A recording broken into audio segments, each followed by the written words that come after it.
I'm going to switch up the courtroom analogy that we've been using, and instead of thinking of it as a person on trial for their sins, for their crimes, we're instead going to put Christianity on trial. So this is a picture of a courtroom in Illinois, and what I'm going to do is I am going to provide some evidence that Christianity is true. So let's say that you're the jury. I want to convince you beyond a reasonable doubt that Christianity is true.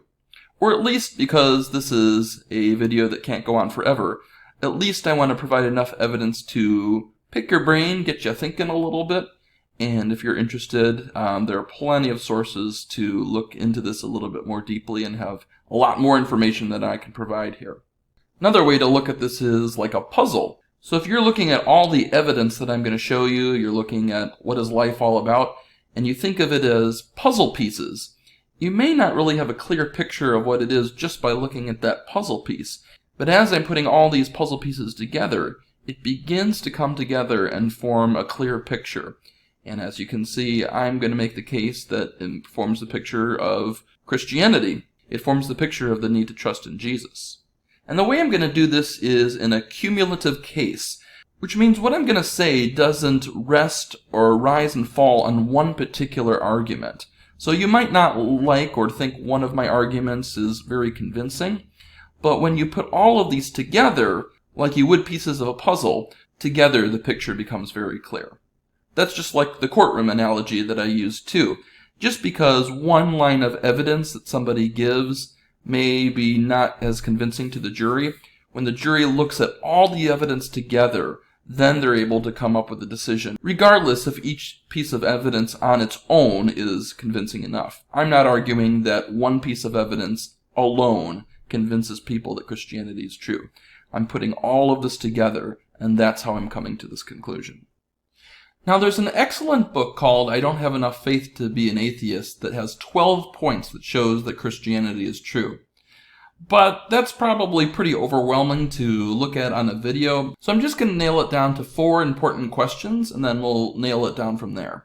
The first one is, does truth exist? The second one is, does God exist? The third one is, are miracles possible? And then finally, the question is the New Testament reliable enough to show us that Jesus arose from the dead?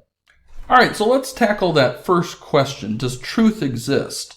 And of course, if you're talking about truth, the first person you need to ask is Jack Nicholson from A Few Good Men, because of course he said, "You can't handle the truth!" It's a great line, and actually a lot of people don't seem like they can handle the truth, because the truth often makes people feel uncomfortable, and they may have to face some things that they've been ignoring for quite a few years in their life. But of course, to know whether truth exists, you have to ask the question, what is truth? And here's a picture of Pilate asking that question after Jesus said that he's the truth. Pilate dismisses it and says, what is truth? So let's take a look at the definition of truth. I think a lot of people think of truth as ice cream.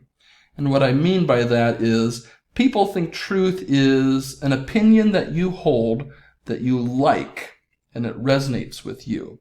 It's something that helps you deal with life the best. And it allows you to avoid certain beliefs and theologies that may seem kind of unpleasant or negative to you. And when you come across something that you like, you say, well, that's true for me. That helps me to live my life the way I want to live it, and it helps me believe what I want to believe. Well, when I'm talking about truth, that's not what I'm talking about. Let me give you another definition of truth.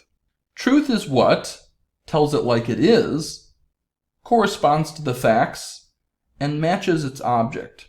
So if I'm telling you something is true, I'm saying that because it actually is that way. And it actually is that way regardless if you or I believe it or not. It actually corresponds to the facts. Now, when something matches its object, a true statement matches its object, like saying this object is a table. I look at that object, and sure enough, it's a table. So my statement corresponds to what the thing actually is.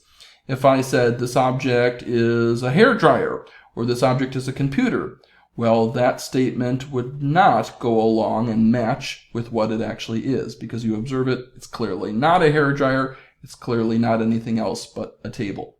So then something that's false would be something that is not telling it like it is. It's not corresponding to the fact, and it doesn't match its object. So if I believe something and it actually does not correspond to the facts, even though it's my opinion and I might like it, that doesn't make it true. The truth about truth is what corresponds to reality.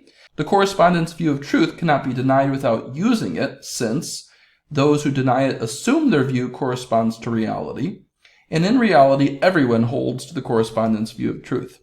Now, how do I know that? Well, if I'm actually saying that truth is ice cream, I actually want you to believe that that statement I just made is the truth, that it actually corresponds to reality, that truth is ice cream. So even by making that statement, that truth is ice cream, I am demonstrating the correspondence view because I want you to believe that I'm telling it like it is, that truth is ice cream. Hope that makes sense.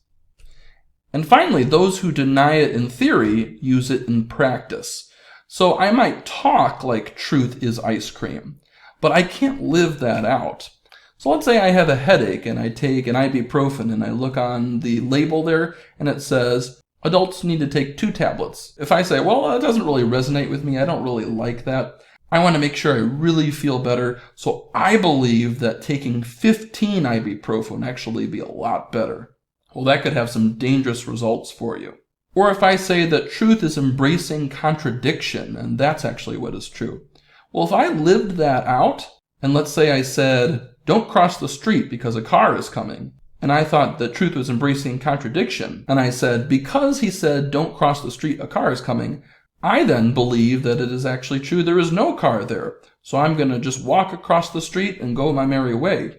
Well, that could actually result in you being killed if you live that out. We assume that truth actually corresponds to the facts in so many things. We assume it in our safety, we assume it with our money, we assume it with medicine, we assume it with our relationships, we assume it with court proceedings. So everyone actually believes in absolute truth.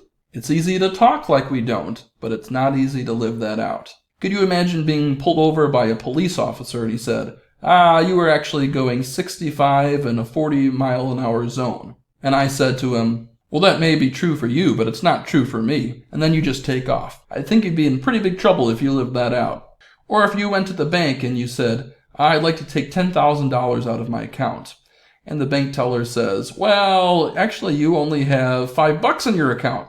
And I said, well, that's true for you, but not for me. Give me the $10,000. Well, she's not going to give it to you because it doesn't correspond to reality. So my point here is we can actually talk like truth is just the way you like it or embracing something that is not actually the case, but in everyday life we don't live that out.